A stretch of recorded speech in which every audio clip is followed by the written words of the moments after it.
ইতিমধ্যে সরকার অনেক অঘটন ঘটিয়ে ফেলেছে।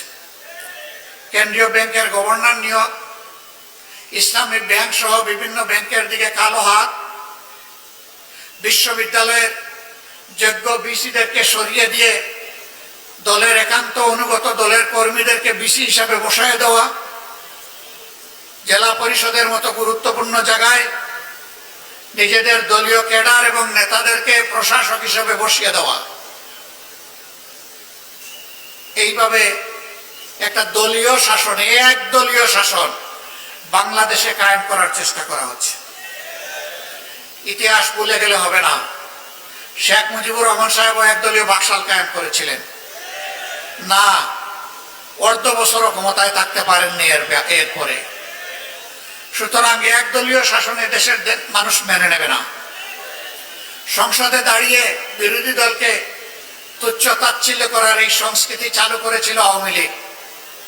সবচেয়ে বেশি গালি দিত বিএনপিকে, সাথে সাথে আমাদেরকেও একটু রাখতো, ছাড় দিত না। এখন বিএনপিও ওই পুরানা আওয়ামী লীগ যা বলতো সেই পুরানা আমলের কথাগুলা এখন তারাও জপা শুরু করেছে। যে কথাগুলা জপতে জপতে আওয়ামী লীগ গিয়ে পড়ছে দিল্লিতে, আপনারা সেই কথাগুলা জপতে জপতে কোথায় গিয়ে পড়বেন? জনগণ এগুলা খায় না, তরুণ যুব সমাজ এগুলা শুনতে চায় না। তরুণ যুব সমাজের বুকের ভাষা বোঝার চেষ্টা করুন, নাইলে ভুল করবেন।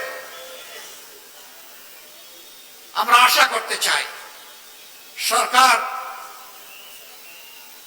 তারা নিজেদের ভুল নীতি পরিহার করে জনকল্যাণমূলক জনবান্ধব নীতিতে ফিরে আসবে। সম্মানিত ভাইয়েরা, একটা বড় বাজেট দেওয়া হয়েছে, অসুবিধা নাই। বাজেট দেওয়ার দায়িত্ব সরকারের, বাস্তবায়ন করার দায়িত্ব সরকারের। শুধু এতটুকু বলবো, গত 15.5 বছর এই বাজেট থেকে যেভাবে আওয়ামী লীগ আর তার দূষররা 29 লক্ষ কোটি টাকা চুরি করে নিয়ে গিয়েছিল, সেই পথে আপনারা হাঁটবেন না। তবে কিভাবে আস্থা রাখবো? কারণ সরকার গঠন করার আগে এবং পরে আপনারা তো চাঁদাবাজদের হাত আপনারা আটকাইতে পারেন নাই। একটা চাঁদাবাজকে আপনারা শাস্তির আওতায় আনেন নাই। ঘুষ দুর্নীতি বন্ধ করেন নাই, বরঞ্চ তার মিটার আগের থেকে বেড়ে গেছে। যদি এই অবস্থা জারি থাকে তাহলে জনগণের জায়গায় তার ভাগ্য নিয়ে কুমড়ি খাবে।